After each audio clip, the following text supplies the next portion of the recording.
हिंदवी स्वराज्याचे सरसंस्थापक छत्रपती शिवरायांना मानाचा मुजरा करतो।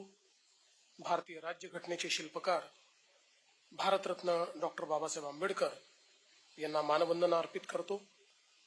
सिद्धिविनायक सेवा फाउंडेशनच्या वतीनं आज उद्घाटित झालेल्या श्री गंगाधरराव फडणवीस मेमोरियल डायग्नोस्टिक सेंटरच्या या लोकार्पण सोहळ्याला प्रमुख अतिथी म्हणून उपस्थित असलेले परमपूजनीय सरसंघचालकजी डॉक्टर मोहनजी भागवत, आपल्या सर्वांचे लाडके नेते आणि मार्गदर्शक माननीय नितीनजी गडकरी, आमच्या मातोश्री श्रीमती सरिता फडणवीस, माझे सहकारी चंद्रशेखरजी बावनकुळे, मंगलप्रभात लोढाजी, पंकज भोयरजी, आशिष जयस्वालजी, खासदार मायाते उनाते, महापौर नीताताई ठाकरे, त्याचप्रमाणे ज्यांच्या संकल्पनेतून आणि ज्यांच्या मेहनतीतून हे सेंटर उभं राहिलं ते आमदार संदीपजी जोशी, त्याचप्रमाणे त्यांना समर्थपणे मदत करणारे श्री अक्षय नाईक, श्री पराग सराफ, श्री रितेश गावंडे, श्रीमती मिनल काळे, श्रीमती वासंतीताई देशपांडे, श्री अनिरुद्ध आंबटकर, श्री महेंद्र भोगावकर, श्री संदीप बारसकर, मंचावर उपस्थित असलेले सर्व आमचे आमदार, लोकप्रतिनिधी, सर्व मान्यवर नागरिकगण, या कार्यक्रमाकरता उपस्थित असलेले सर्व गणमान्य नागरिक, माता भगिनी आणि बंधूंनो, आज अतिशय आनंदाची आणि समाधानाची गोष्ट आहे की 2 वर्षापूर्वी ज्या डायग्नोस्टिक सेंटरचं भूमिपूजन आपण केलं होतं, आज परमपूजनीय सरसंघचालकजींच्या हस्ते त्याचं लोकार्पण या ठिकाणी होत आहे।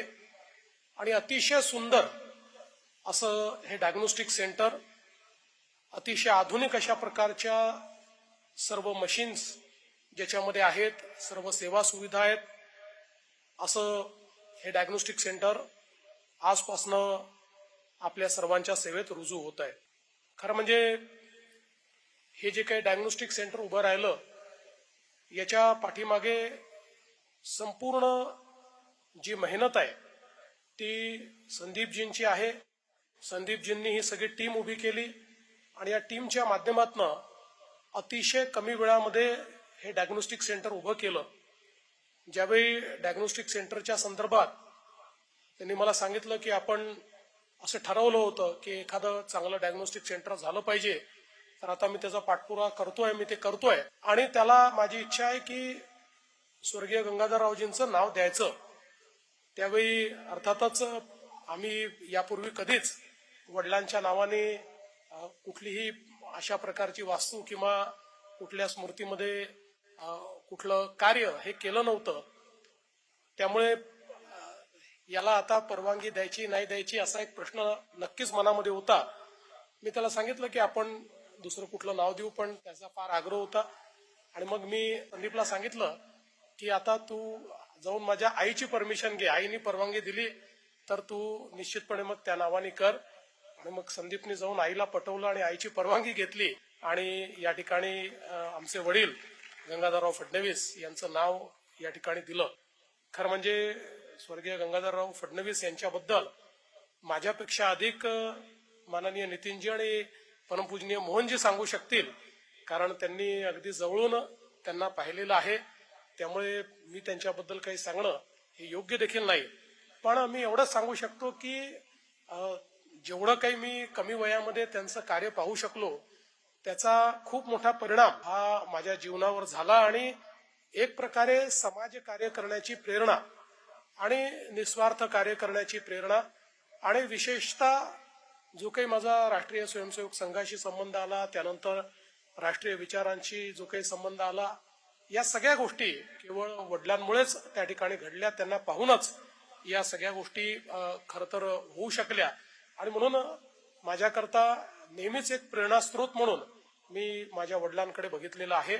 आणि आज हे अतिशय सुंदर असं डायग्नोस्टिक सेंटर जे सिद्धिविनायक फाउंडेशनने तयार केलं, त्याला त्यांचं नाव दिल्याबद्दल आमच्या संपूर्ण कुटुंबाच्या वतीने मी संदीपजींचं आणि त्यांच्या संपूर्ण टीमचं मनापासून या ठिकाणी त्यांचे आभार मानतो। हे जे काही डायग्नोस्टिक सेंटर तयार केलेलं आहे याच्यामध्ये सगळ्यात महत्वाचं आहे की अतिशय आधुनिक अशा प्रकारच्या सगळ्या मशीन्स उपलब्ध आहेत. आणि जसं संदीपने सांगितलं की पहिल्याच दिवशी संकल्पना मांडली त्याच वेळेस हे सगळ्यांच्या मनामध्ये पक्क होतं की आपल्याला सेवा म्हणून हे करायचं आहे. त्याच्यामुळे जो काही खर्च येतो तेवढ्या खर्चापुरतं लोकांकडनं शुल्क घेतलं गेलं पाहिजे आणि ज्या ज्या गोष्टी सरकारच्या वेगवेगळ्या योजनांमध्ये कव्हर्ड आहेत त्या गोष्टींकरता तर कोणाला शुल्कच लागू नये, त्या मोफत झाल्या पाहिजेत अशा दृष्टीनं याची रचना करायची. आणि त्या दृष्टीने संदीपने आपल्याला सांगितलं की अतिशय कमी शुल्कामध्ये या ठिकाणी या सगळ्या गोष्टी केल्या जात आहेत आणि डायलिसिस तर त्या ठिकाणी जवळपास निशुल्क आपण करतोय. मी आमचे मित्र आणि आमदार योगेशजी सागर यांचा देखील उल्लेख करेल की ज्यांनी या डायलिसिस सेंटर करता अतिशय मदत केली आणि त्यांच्या माध्यमातून जे आमचे मुंबईचे मित्र आहेत त्या सगळ्यांनी त्याच्याकरता मदत केली. त्यांचं देखील मी अतिशय मनापासून आभार मानतो, अभिनंदन करतो.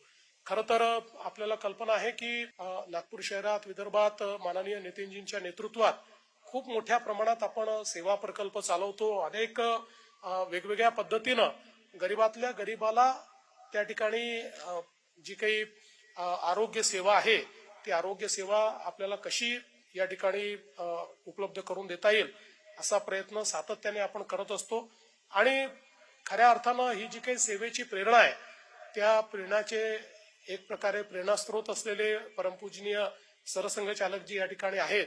कारण आपल्याला त्या विचारानेच सेवेचं कार्य शिकवलेलं आहे आणि म्हणूनच आज सातत्याने वेगवेगळ्या पद्धतीची सेवा केंद्र तयार करायची आणि ती समाजाला अर्पित करायची अशा प्रकारचा प्रयत्न आपला आहे. आज राज्य सरकारच्या माध्यमातूनही आमचा प्रयत्न आहे की सर्वांना अतिशय किफायतशीर आणि ज्याला आपण असं म्हणू शकतो की शक्यतोवर मोफत अशा प्रकारचा उपचार हा मिळवून द्यायचा.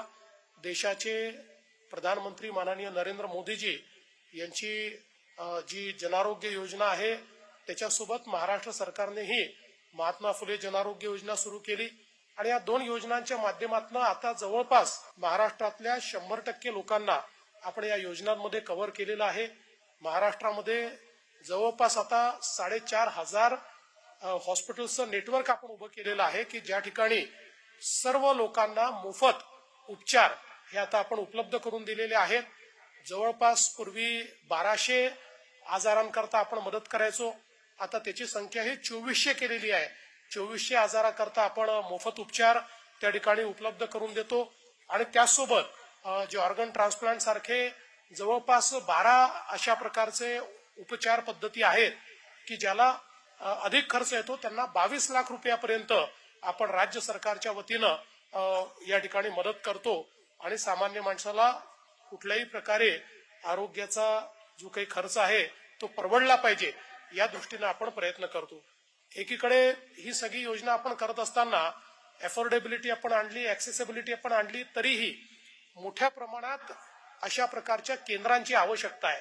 कारण या ज्या काही सुविधा आहेत या सुविधा सगळ्यांकरता उपलब्ध झाल्या पाहिजेत या दृष्टीनं मला असं वाटतं की ही केंद्र अत्यंत महत्वाची आहे आणि म्हणूनच सिद्धिविनायक प्रतिष्ठानच्या वतीनं हे जे केंद्र या ठिकाणी उपलब्ध झालेलं आहे त्यामुळे नागपुरातल्या जी काही आपले विशेषतः या सगळ्या भागातले दक्षिण असेल, पश्चिम असेल, दक्षिण पश्चिम असेल या भागातली जी मंडळी आहेत त्या मंडळी करता हे एक अतिशय चांगलं केंद्र म्हणून आपल्याला या ठिकाणी चालवता येईल आणि त्या दृष्टीने भविष्यात याचं अजून विस्तार आपल्याला कसा करता येईल हा देखील प्रयत्न संदीपजी निश्चितपणे करतील हा मला विश्वास आहे. आम्ही सगळेच, नितीनजी असतील, मी असेल, आम्ही सगळे हे या कार्यामध्ये त्यांच्या सोबत आहोत. अतिशय उत्तम काम केल्याबद्दल सिद्धिविनायक सेवा फाउंडेशनच्या संपूर्ण टीमचं मी अतिशय मनापासून अभिनंदन करतो.